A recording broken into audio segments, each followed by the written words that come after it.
Então, queridos, eu ainda estarei com vocês aqui em Provérbios, capítulo 2. Abra comigo em Provérbios, capítulo 2, a partir do verso 1. Queridos, quando nós olhamos a história da humanidade, muitas vezes a gente vive no nosso mundinho, preocupado com as nossas contas, preocupado com a nossa casa, preocupado ali com o nosso território. E parece que a gente não tem uma visão global de como Deus governa todas as coisas. Como é importante nós termos uma visão além dos muros da nossa casa. Porque quando nós só olhamos o que está dentro dos muros da nossa casa, a nossa visão é muito egoísta. Nos tornaremos pessoas egocêntricas, onde sempre lutaremos para ser o primeiro. Mas a Bíblia diz que Deus amou o mundo. Significa, Deus amou todos os homens. E Ele proveu um Salvador para todos os homens. Então, Ele não tem esse que Ele gosta mais, que Ele ama mais, tem toda uma história de Deus sobre a terra, mas o amor de Deus é incondicional, é ágape. Deus não tem preferidos, Deus ama a todos igualmente. E quando Deus criou o homem, Ele criou o homem à sua imagem, à sua semelhança. Então, o homem era santo, ele era reto, ele tinha conexão com Deus, os pensamentos do homem eram afinados com os pensamentos de Deus, porque Deus o criou perfeito. Mas quando o homem caiu, o homem foi separado de Deus, foi desconectado, ele morreu espiritualmente. Então, a comunhão com Deus foi rompida. E ali começou toda a decadência humana, toda a corrupção humana, porque cada semente produz frutos segundo a sua própria espécie. Sementes santas produz frutos santos, mas a semente do pecado produz frutos do pecado, do mal. Então, quando Deus criou, Ele soprou do seu Espírito Santo no homem. Mas quando o homem caiu, a semente maligna, a semente do pecado, penetrou no espírito do homem e matou espiritualmente. E ali, todo o DNA do homem foi corrompido. Houve uma mutação. Hoje falamos tanto, né? Em mutação de células, mudou. Houve uma mutação naquilo que era perfeito, santo, para algo adoecido e corrupto. Quando olhamos em Gênesis 6, a Bíblia diz assim: toda sorte de pensamentos do homem era mal continuamente. Então, o homem caído, o homem natural, o homem desconectado com Deus, ele começou a querer raciocinar, pensar, analisar, viver segundo os seus próprios achismos. E como aquele espírito era morto, o pecado, o coração do homem se tornou incorrigível.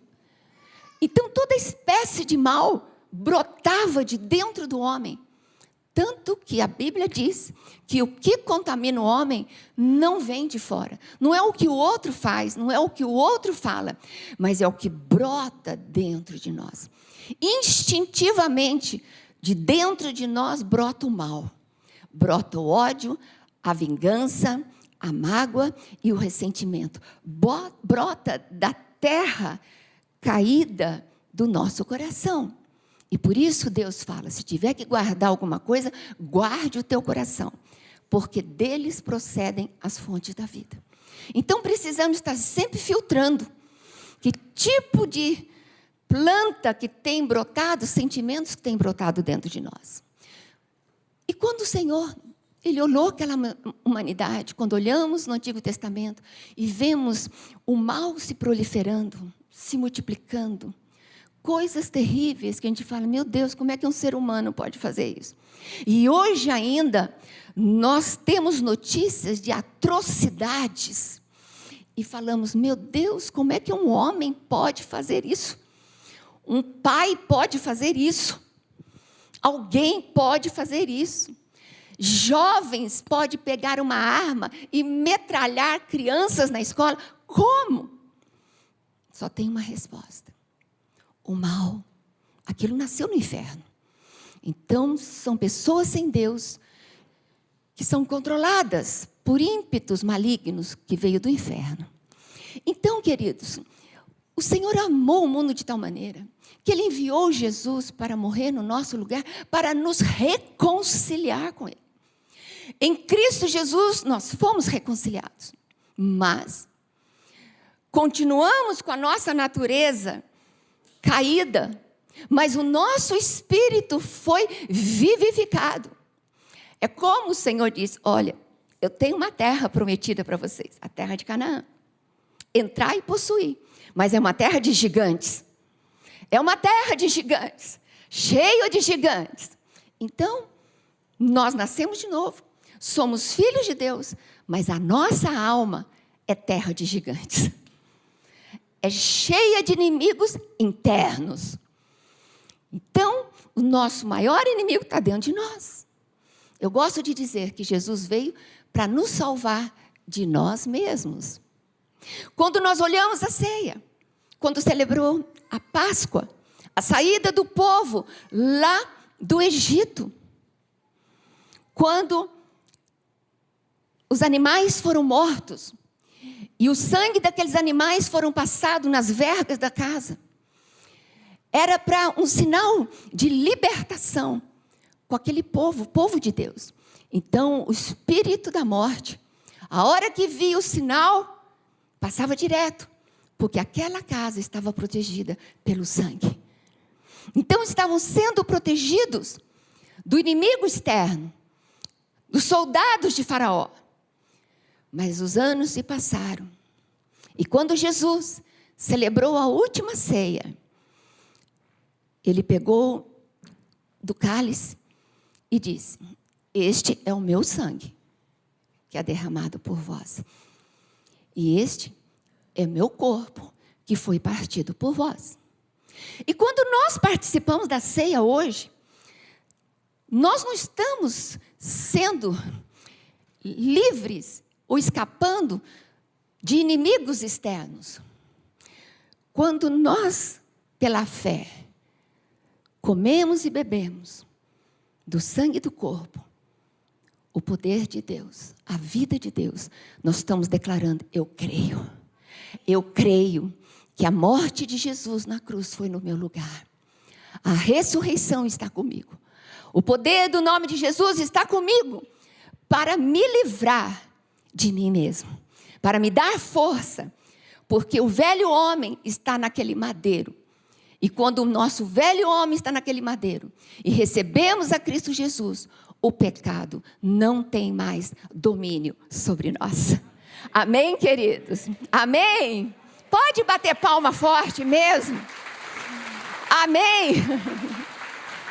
Porque Ele é o Cordeiro de Deus que veio tirar o pecado do mundo. E quando nós comemos da sua carne, bebemos do seu sangue, o nosso pecado, o sangue na antiga aliança cobria o pecado, mas o sangue do Cordeiro arranca de nós a raiz da iniquidade. Amém, queridos? Amém?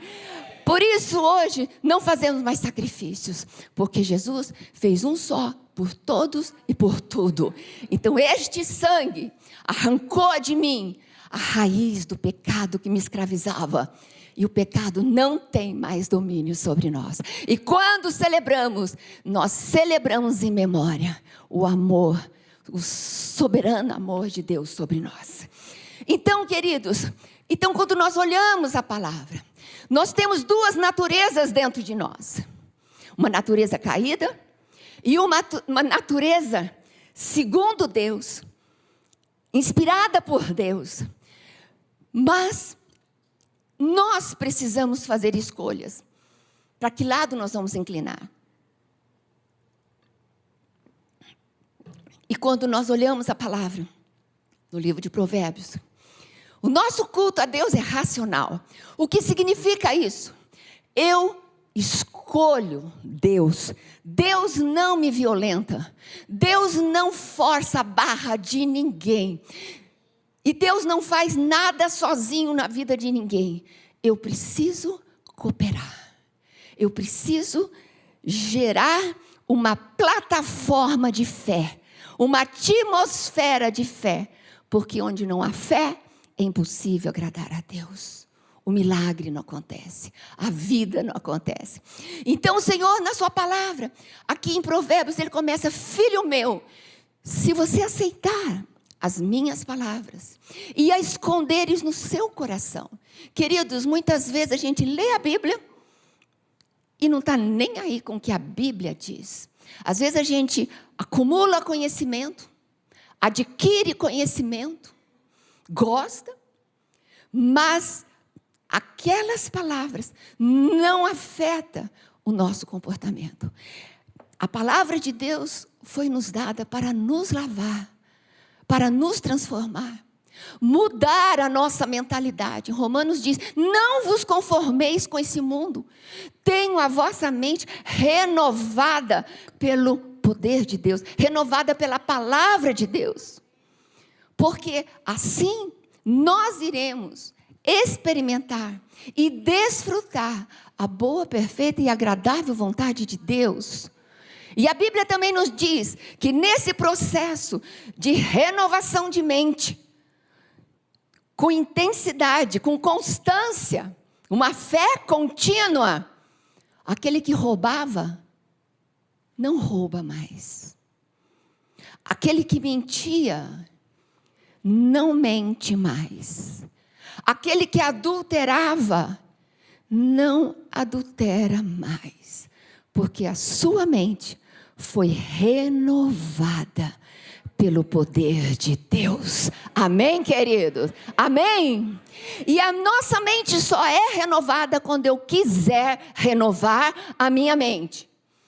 Aqui não tem essa. Pau que nasce torto, continua torto. Não.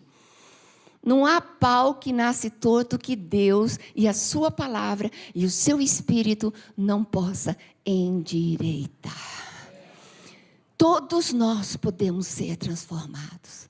Antigamente eu pensava desse jeito, mas hoje, pela palavra, eu tenho a inspiração, a revelação, que o que agrada a Deus é isso. E o que agrada a Deus, na prática, no treino, passa não só a ser palavra de Deus, mas passa a ser a minha essência, os meus princípios, aquilo que governa e que rege meus pensamentos, minhas palavras e minhas atitudes. Amém, querido? E assim o Senhor levanta uma igreja forte, de homens e mulheres fortalecidos, firmados na palavra de Deus. Uma igreja amadurecida, que não é um passo para lá e outro para cá, uma hora faz de um jeito e outra hora faz de outro jeito. Não, existem princípios inabaláveis que precisam ser inculcados dentro de nós. Não é dependendo do meu estado de espírito. Hoje eu não estou afim. Hoje eu estou afim. Não, porque é algo interno, é algo de um Deus que habita. Então, quando um princípio dele é inculcado em mim, significa que eu abro mão do meu velho homem e penduro ele no madeiro e Cristo reina em mim. Importa que eu diminua e ele cresça. Eu diminua e ele cresça. Então, por isso, amados, ser cristão não é vir à igreja. Ser cristão não é você ler Bíblia. Ser cristão não é você orar. Ser cristão é você ter íntima relação com Deus. Então, e ele diz: filho, se você aceitar as minhas palavras, que muita gente não crê que a Bíblia é a palavra de Deus, acha que é um livro, e guardar no seu coração, para fazer atento a sabedoria, o teu ouvido, na hora dos fatos, na hora da situação, quando você tem que opinar, que você tem que falar, busque do céu a sabedoria, que é pura, que é santa, que é imparcial, é pacífica e cheia de bons frutos, porque a sabedoria do inferno é cheia de brigas, contendas, ciúmes, invejas e todo tipo de confusão está nas decisões tomadas pelas regras da terra.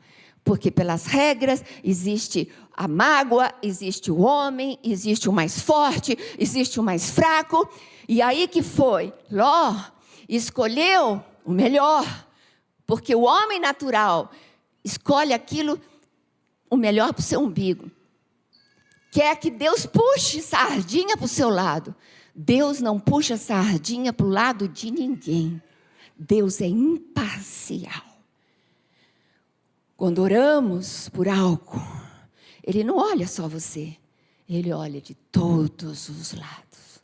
Ele não dá preferência. Ele olha porque a sua justiça, ela governa todas as coisas. Amém? Então, quando eu fizer atento, o meu ouvido significa, eu ouço com intenção de aprender.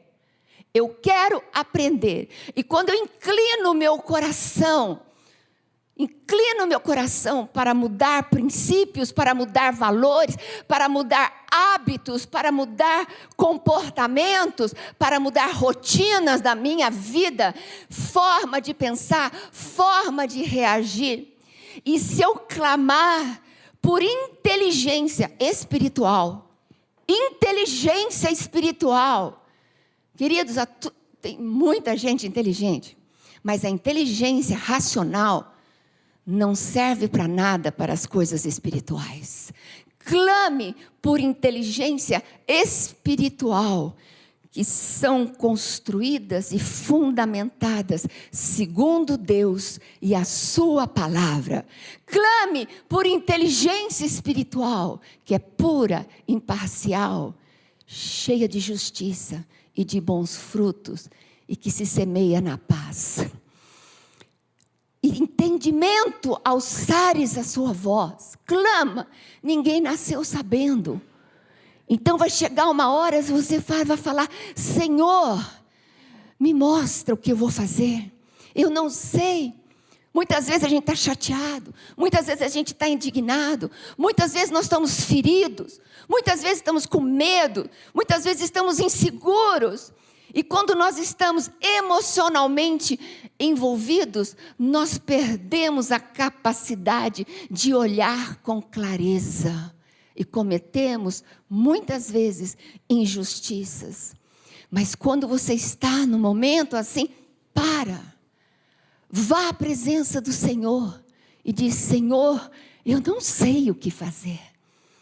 Eu não quero ser injusto. Eu não quero prevalecer. Eu não quero fazer nada que não seja do teu agrado. Busque entendimento espiritual. Quem olhasse aqueles dois, o tio e o sobrinho, naquele momento, vão falar, ixi, esse sobrinho aí foi esperto. Saiu ganhando.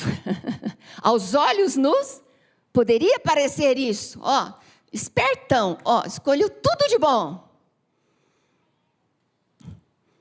Mas o Senhor tinha coisas maiores para aquele que o amava e para aquele que nele cria. Amém? E diz assim, e se por entendimento alçares a sua voz e buscar a sabedoria como prata e como tesouros escondidos. Queridos, a prata, ela precisa ser refinada a alta temperatura. Não é uma coisinha assim de sopetão.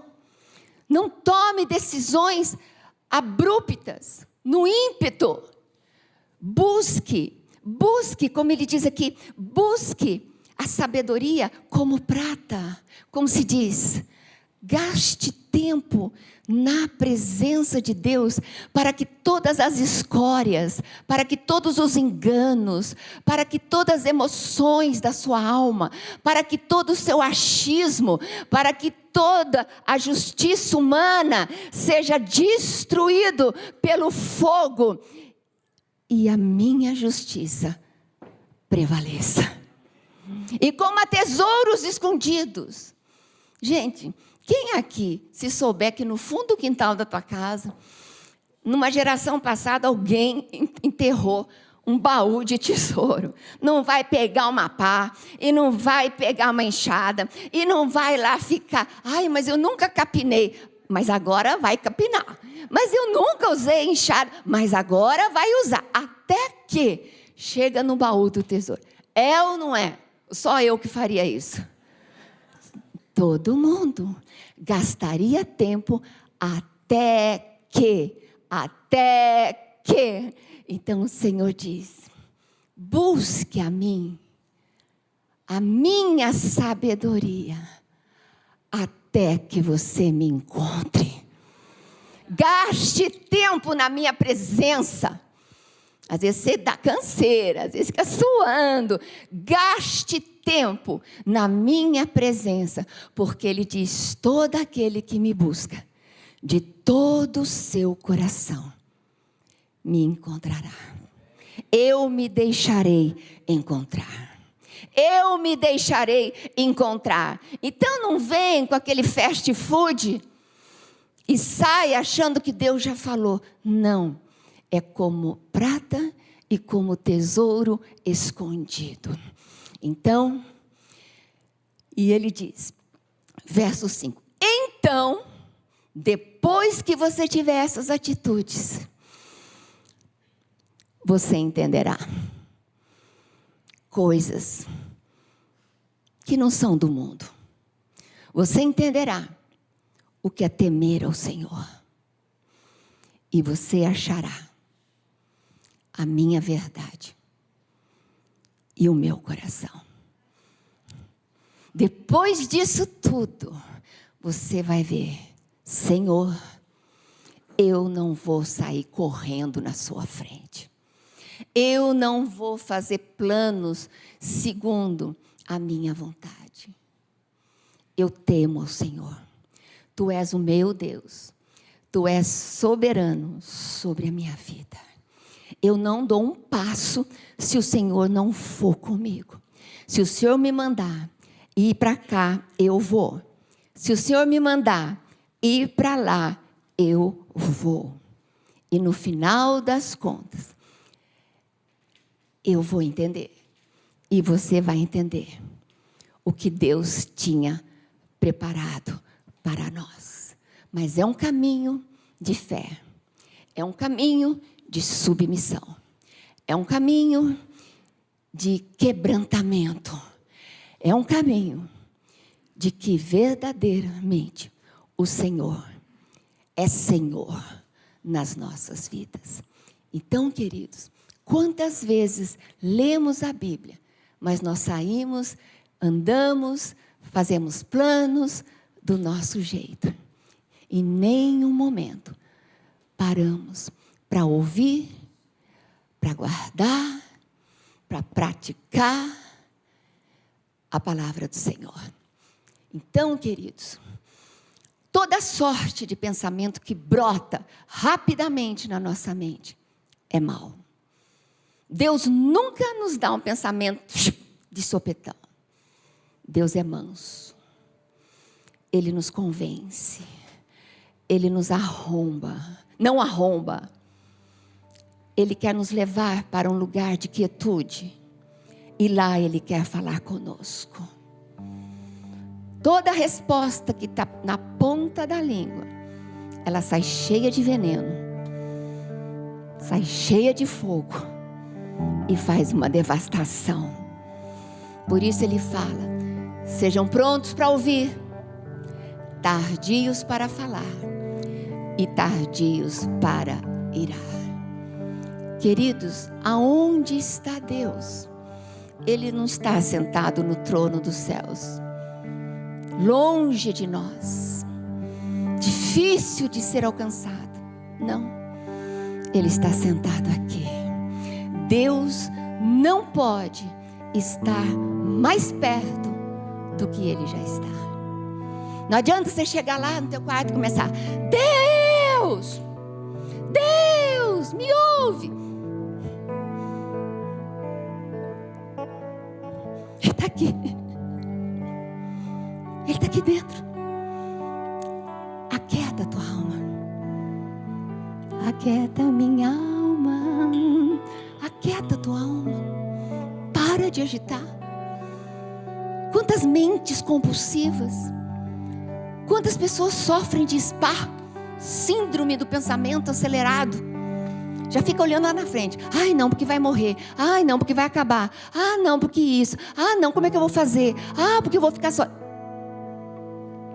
Viva hoje. Cada dia basta o seu próprio mal. Viva hoje. Louve a Deus pelo hoje. Dê glória a Deus pelo hoje.